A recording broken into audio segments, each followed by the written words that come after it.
It's the end of the day with Ray. Hello, my friends. Well, today I want to jump on that Sharp Interactive board. We're going to go through HP's fiscal year ending for 2022. The numbers are in. And folks, guess what? We got double-digit declines in the supply business for printers. That's not good, is it? No, it's not, because we all know that what? That printer business? Well, that only represents 30% of HP's revenue, but 56% of HP's profit. And we know that HP profit comes from what? Comes from the supplies that go in those printers. It's the razor blade model. But we also know this, that business print is falling off a cliff, and every single day people print less. And now we have this massive company called HP, who for decades, since it was born, made its money from selling print supplies. And then they started getting into some other things, and they got into the computer business, and they sell the notebooks and compute products and gaming products. But still today, guess what? Well, 30% of their revenue comes from print, but 56% of their profit comes from print. The problem is, where all the profit's coming from, well, guess what? That business is declining, and people are printing less every single day. And HP can brag about how many subscriptions they sell. They love to brag about that. We sold all these millions of subscriptions. The problem is, those subscriptions aren't helping them sell more supplies. And if they can't sell more supplies, and they can't sell more hardware on the print products, guess what? Well, that company could find themselves in a big old mess. But over these last few years, what has HP kept telling people? We're undervalued. Our stock is undervalued. And they've spent billions buying back their own shares. If you look at what they bought those shares for and where that share price is today, they didn't make very much money on it. And sooner or later, maybe it's next year in the first quarter, maybe it's next year in the second quarter, the whole world's going to get a big old slap in the face. And they're going to realize that print is actually really declining. That business print is falling off a cliff. What happens to HP without that profit? What happens to HP without the profit from the supplies that go in the printers? What happens to HP when people stop buying the printers? Ladies and gentlemen, this is a reality coming. And sooner or later, they're going to publish some quarterly numbers. And the world's going to wake up. And they're going to realize to themselves, boy, all those buzzwords didn't really mean crap. I wish we would have asked for more details. And ladies and gentlemen, I strongly suggest that everybody ask for more details from all the OEMs, but especially our friends over at HP. Because the buzzwords, without any substance, sometimes they become like, it almost feels like you're in a con job, if you will. Nobody cares about the hybrid remote worker if that hybrid remote worker's not making you money. Nobody cares about the subscription print if that subscription print's not making you any money, not making you any profit. So let's jump on the Sharp board. Let's go through my PowerPoint presentation. I want to put this slide together right off the bat here, folks. I call it the HP pirate ship. And I want everybody to think about this because HP made a big announcement as they published their year end for 2022. They said they were going to terminate between 4,000 and 6,000 employees. They didn't use the word terminate, but I'll go ahead and do it because you're not coming back. You're terminated. And those 6,000 employees are represented in the water down here with their boxes. They cleaned out their office. They're kind of bobbing in the water. And in the boat, we can see boatloads of money. That's HP buying back its own shares. And of course, the shareholders with the money bags, they're all happy. Keep paying dividends, keep buying back shares, do whatever you can to try to get the share price up. Sooner or later, the world's going to figure out we don't really have anything to deliver in the marketplace that's relevant anymore, and the share's going to crash. In the meantime, let's all try to make as much money as we can. It seems to me that's what's going on. I could be wrong, but when you look at it, that's kind of what it looks like. It looks like the leadership over there at HP is milking that cow until there's no more milk, which is nothing wrong with that. That's a great strategy. But it might not be a good strategy for investors, my thinking. But folks, here's the numbers. In 2021 and 2022, HP bought $10.5 billion of their own stock back. They spent $10.5 billion buying back their own shares. They just told the whole world they're going to let go between 4,000 and 6,000 employees. I did some math.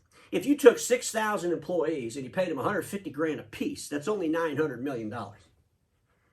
Think about it. 6,000 employees making $150K a year. That's $900 million. That's less than 10% of what they spent buying back their own shares so they could fill up their own coffers with some bucks, right? Folks, something to think about. Eureka, if you're going to continue to talk about how your shares are undervalued, I think you need to back up that talk with why they're undervalued exactly. And what are you going to do as print supplies and print hardware continues to fall off the cliff? Let's look at some numbers. I want to talk about the top line number here for the personal systems, which is the compute business, and the printing business. So for the printing business, let's go for the fourth quarter first. The fourth quarter for the printing business was $4.5 billion. They had a 7.1% decline. The personal systems was $10.2 billion. They had a 13% decline.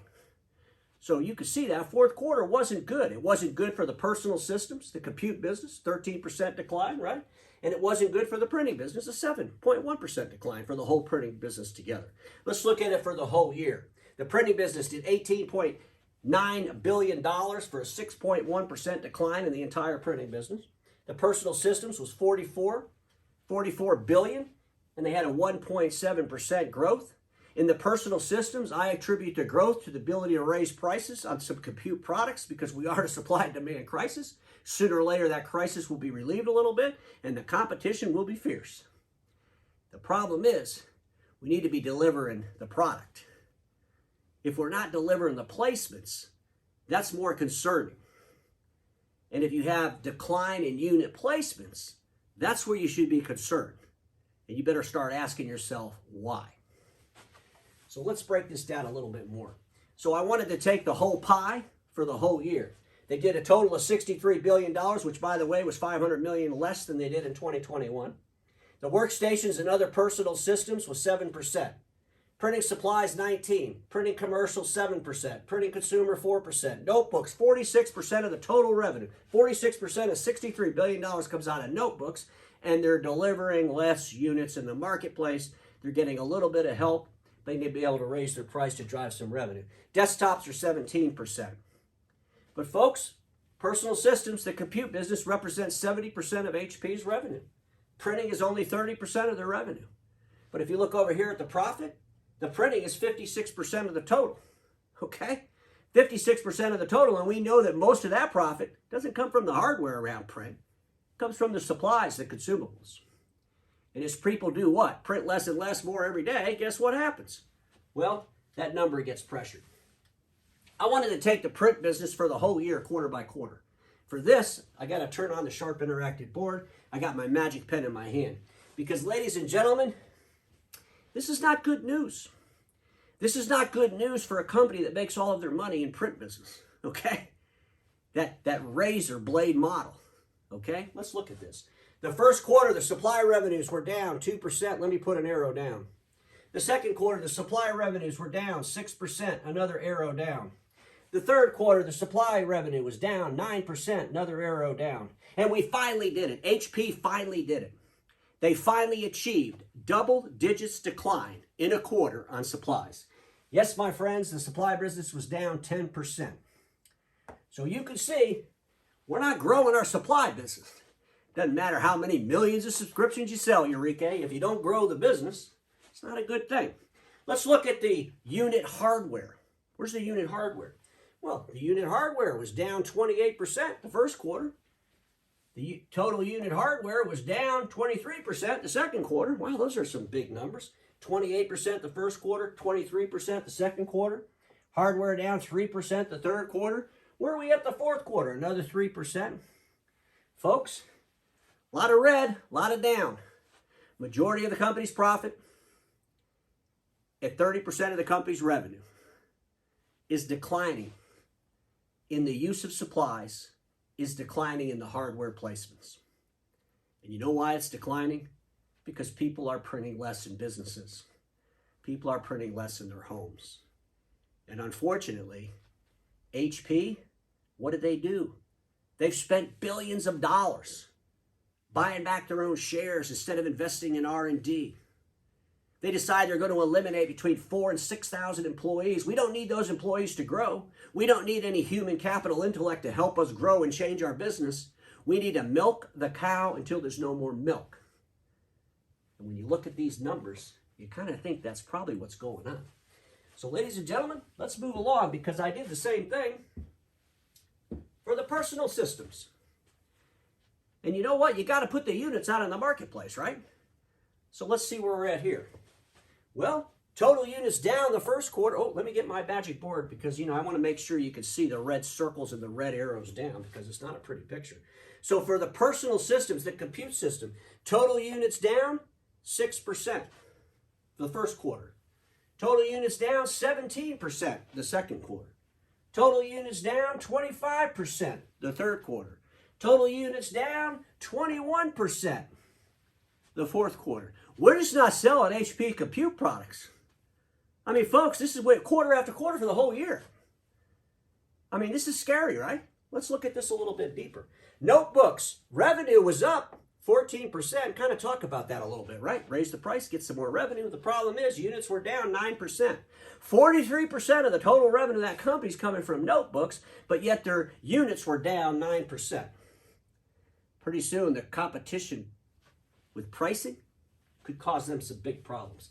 Notebooks, revenue up 3%, but the units were down 23% the second quarter. Notebooks, revenue down 10% and units down 23%. What happened? Is that right? Is that, 32%. 32% unit decline, right? But yet the revenue was down 10%. What are they trying to do? What's going on? Folks, this is some scary stuff. Notebook revenue down 23% in the fourth quarter, and the units were down 26%. So now as we look at the third quarter and the fourth quarter, the revenue's dropping and the units are dropping. Could the competition pricing be playing? Folks, I don't know about you, but that's a little scary.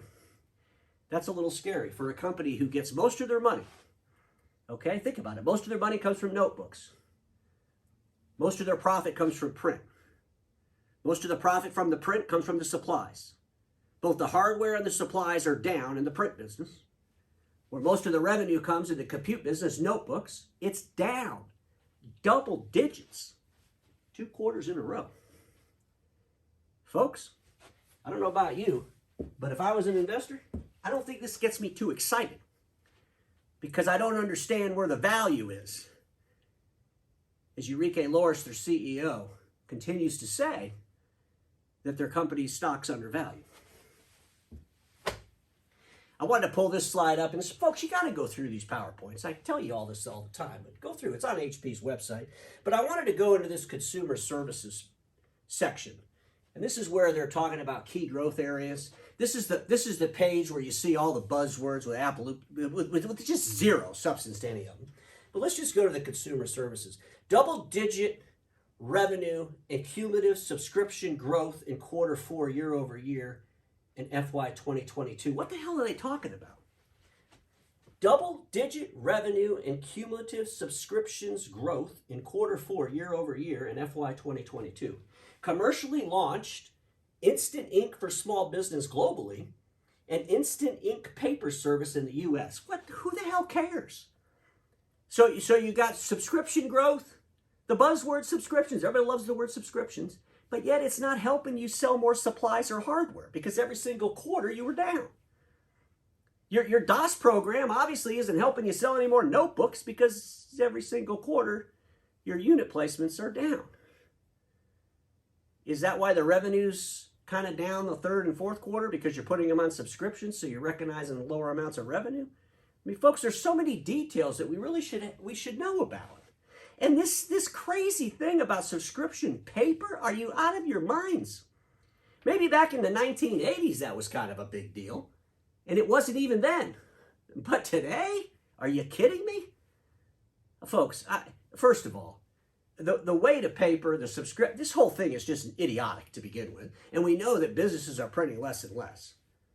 Do they really want to get on a subscription on a low volume machine and then tie themselves to ordering paper through some kind of subscription?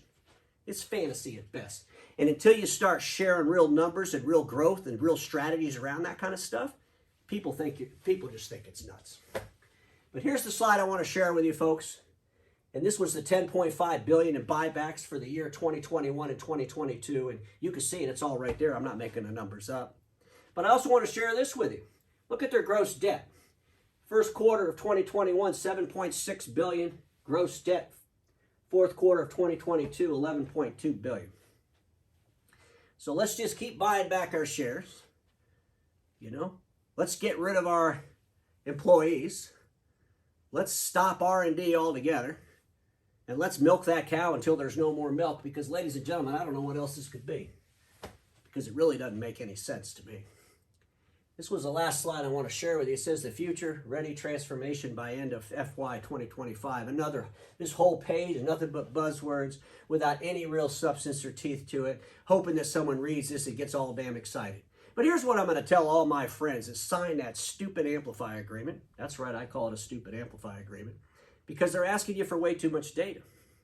And when you look at what they're trying to achieve as a company, you know, you can get rid of 4,000 to 6,000 of your employees when you start really automating all of your processes. And maybe through this automation and through this AI and through all this data that they collected over the years, they'll be able to deliver, especially this low-end print equipment as people continue to print less, in a whole different model. They won't even need the dealers. One day will HP change the contracts with the dealers so aggressively that the dealers just decide, we don't want any part of that. And then HP will say, oh, we're so glad they canceled because we have all this information. We know how much verticals print. We know the buying persona of all the dealers' customers because they gave us all this information when they signed up for Amplify. And now we're going to digitally transform our business with 6,000 less employees. We're so excited about those relationships we had with all of our partners across the world that continue to give us all the data we need so that one day we can be that digital transformation company and hit it out of the park. Folks, this page, this future ready transformation by the end of 2025 is totally irrelevant because it says nothing. It just says a bunch of buzzwords. So I just want to go back to this slide as we wrap it up. Is HP just milking the cow until there's no more milk? Is that their strategy? That could be a good strategy for them. That's not necessarily a good strategy for the shareholders. Because sooner or later, without some major changes in the business model over at HP, I believe that boat, well, it might sink under the weight of all the shares they bought back that turn out to be worth a whole lot less than they bought it back for. Just some things to think about, my friends, because everybody watching me knows this. Status quo is the killer of all that'll be invented. Don't get stuck in status quo and have a fan.